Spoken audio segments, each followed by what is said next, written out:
यानंतर वळत गावागावातील महत्त्वाच्या बातम्यांकडे. गाव तिथे माझा मधूर. बहिणीची छेड काढणाऱ्या तरुणास साथ दिल्याच्या कारणावरून मित्रानेच मित्राची हत्या केल्याची घटना नाशिकमध्ये घडली आहे. आकाश घुले असं मृत पावलेल्या तरुणाचं नाव आहे. राकेश नावाच्या आरोपीने आकाशला बहिणीची छेड काढणाऱ्याला साथ देतो असा प्रश्न विचारला.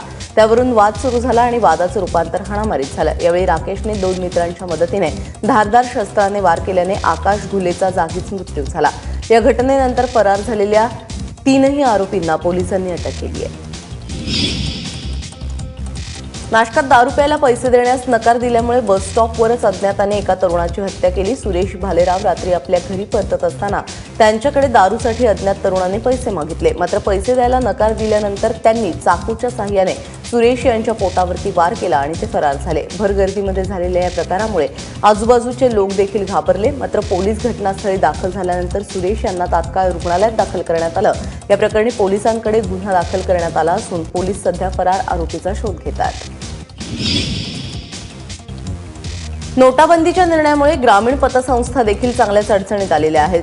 शाहूपुरीतील पतसंस्था चालक, सभासद आणि कर्जदारांमध्ये मुबलक पैशांचा पुरवठा नसल्यामुळे सध्या संभ्रम निर्माण झालाय. त्याचबरोबर पतसंस्थांमधील व्यवहार देखील ठप्प झालेत. कर्जाचा हप्ता, दैनंदिन कामांमध्ये येणारा चलन तुटवडा यामुळे अनेक पतसंस्था वादावादीचे प्रसंग या ठिकाणी उद्भवतात. मात्र असं असताना देखील पतसंस्था चालक आणि सभासदांनी नोटबंदीच्या निर्णयाचं स्वागत केलंय. सलगच्या सुट्ट्यांमुळे एटीएम बाहेर मोठ्या रांगा पाहायला मिळतात. नांदेडमध्ये एकूण 54 एटीएम मशीन्स आहेत. मात्र बँकांना सुटी असल्यामुळे केवळ 2 ते 3च एटीएम सुरू आहेत. एटीएम सुरू असूनही सुट्या पैशांसाठी लोकांचे हालच होतात. कारण एटीएम मधून फक्त 2000च्या नोटा निघतात. सुट्या पैशांची चणचण असल्यामुळे त्याचा परिणाम संपूर्ण बाजारपेठेवर झालाय. शेगावमध्ये सलगच्या सुट्ट्यांमुळे भक्तांची आणि पर्यटकांची मोठी गर्दी झाली आहे. नोटबंदीमुळे भाविकांची गर्दी रोडावेल असा स्थानिकांचा अंदाज होता. मात्र भाविकांच्या देवदर्शनावरती याचा परिणाम झालेला नाहीये.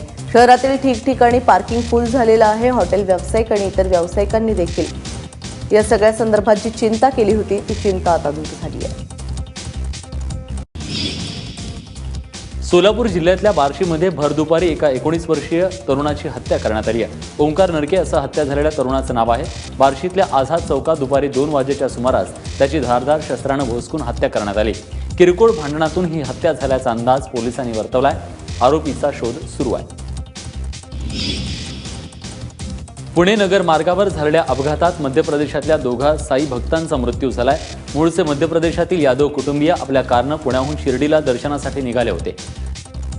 कामरगाव परिसरात पहाटेच्या सुमारास रस्त्याचा अंदाज न आल्यानं कार खड्ड्यात पडून अपघात झाला. या अपघातात विमला यादव आणि सीमा यादव ठार झाल्या तर त्यांचा मुलगा अनिकेश यादव जखमी झाला. मुंबई अहमदाबाद महामार्गावरील वडोली गावाजवळ एका केमिकल टँकरचा भीषण अपघात झाला. टँकरला मागून एका कंटेनरनं धडक दिल्यानं आगीत कंटेनर आणि केमिकल टँकर जळून खाक झाले. या आगीत रिक्षा, अल्टो आणि इनोव्हा कार जळून खाक झाल्यात. या 3 जण जखमी झाल्याची माहिती मिळते आहे. गुजरातच्या वापी अग्निशमन विभागाच्या 2 गाड्या तर डहाणू रिलायन्स थर्मल पॉवरच्या एका गाडीच्या मदतीनं या आगीवर नियंत्रण मिळवण्यात आलं. गोंदिया जिल्ह्यातील तिरोडा तुमसर मार्गावर एसटी बस आणि ट्रॅक्टरच्या धडकेत 10 प्रवासी जखमी झालेत. जखमींमधील 2 विद्यार्थ्यांना गंभीर दुखापत झाली आहे. ट्रॅक्टर चालकाचं नियंत्रण सुटल्यानं हा अपघात झाला. ही धडक इतकी भीषण होती की बस रोडच्या बाजूला पलटली तर ट्रॅक्टरच्या इंजिनाचे तुकडे झाले. सुदैवानं या अपघातात कुठलीही जीवितहानी झाली नाही. नागरिकांच्या मदतीनं बसमध्ये अडकलेल्या प्रवाशांना सुखरूप बाहेर काढण्यात आलं.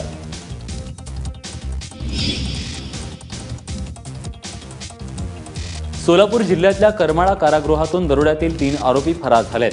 पहाटेच्या सुमारास सुनील काळे, राजा काळे आणि अनिल काळे यांनी गज वाकून पळ काढला.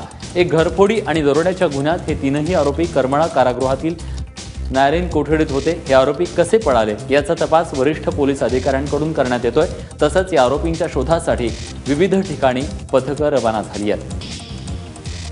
शिवीगाळ केल्याचा जाब विचारल्यानं ज्वेलर्स मालकाला आणि कामगारांना बेदम मारहाण केल्याची घटना पुण्यात घडली आहे. या प्रकरणी खडकी पोलिसांनी 5 जणांना अटक केली आहे तर 2 फरार आहेत. गुरुवार पेठ इथल्या ऋषिकेश गौंड यांच्या ज्वेलर्सच्या दुकानाबाहेर आरोपींनी कार पार्क केली. या कारवर अज्ञातानं ओरखडे ओढले. त्यामुळे संतप्त झालेल्या आरोपींनी ज्वेलर्सच्या कामगारांना शिवीगाळ केली. याचा जाब विचारल्यानं दुकानदारालाही मारहाण करण्यात आली. मराठा आरक्षणासह विविध मागण्यांसाठी परभणीत मराठा समाजाच्या वतीनं रास्ता रोको आंदोलन करण्यात आलं. आंदोलकांनी सुमारे 2 तास पूर्णा नांदेड हा मार्ग रोखून धरला. यावेळी आंदोलकांनी सरकारविरोधात जोरदार घोषणाबाजी केली. सरकारनं लवकरात लवकर ठोस भूमिका न घेतल्यास तीव्र आंदोलन छेडू असा इशारा यावेळी आंदोलकांनी दिला. या आंदोलनात मराठा समाजाच्या विविध संघटना सहभागी झाल्या होत्या. नाशिक जिल्ह्यातल्या नामपूर शहरात गेल्या काही दिवसांपासून सातत्यानं चोरीच्या घटना घडत आहेत. मात्र चोरट्यांचा तपास लागत नसल्यानं नागरिकांमध्ये प्रचंड नाराजी पसरली आहे. त्यामुळे शिवसेनेनं प्रशासनाच्या विरोधात नामपूर मालेगाव रस्त्यावर सुमारे 1-3 तास जवळपास रास्ता रोको केला. अखेर पोलिसांनी चोरट्यांना पकडण्याचं आश्वासन दिलं आणि हे आंदोलन मागे घेण्यात आलं. सलगच्या सुट्ट्यांमुळे बँका बंद असल्यानं वाशिम जिल्ह्यातल्या मालेगावात एटीएममधून पैसे काढण्यासाठी रांगा लागत आहेत.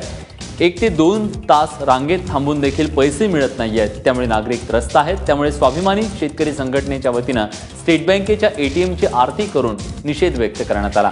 यावेळी एटीएमला हार घालून नारळ फोडण्यात आला आणि पैसे मिळण्यासाठी प्रार्थनाही करण्यात आली.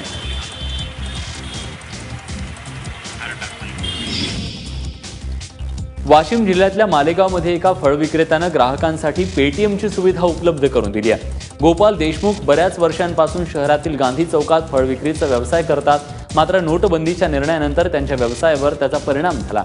अनेक वेळा त्यांना आपलं दुकान बंद ठेवावं लागलं. अखेर यावर तोडगा काढत त्यांनी पेटीएमची व्यवस्था केली आहे. गोंदिया नगर परिषदेचे स्वीकृत सदस्य शिव शर्मा यांचं भारतीय जनता पक्षातील निलंबन रद्द करण्यात आलंय. एप्रिल महिन्यात एका पत्रकार परिषदेच्या दरम्यान शिव शर्मा यांनी आमदार गोपाल अग्रवाल यांना मारहाण केली होती. या प्रकरणानंतर शिव शर्मा यांची तात्काळ भाजपमधून हकालपट्टी करण्यात आली होती. मात्र जानेवारी महिन्यात होणाऱ्या नगर परिषद निवडणुकीच्या पार्श्वभूमीवर शिव शर्मा यांची भाजपमध्ये वापसी झाली आहे. नगरपालिका निवडणुकीत भाजपला साथ दिल्यास औसा आणि निलंगा नगरपालिकांना भरघोस निधी देण्याचा आमिष अर्थमंत्री सुधीर मुनगंटीवार यांनी दाखवलंय. नगरपालिकांच्या निवडणूक प्रचार सभेसाठी सुधीर मुनगंटीवार मराठवाड्याच्या दौऱ्यावर आले होते. भाजपची सत्ता आली तरच औशाला 25 कोटी निधी आणि निलंग्याला 50 कोटी निधी देऊ असं सांगण्यात मुनगंटीवार विसरले नाही.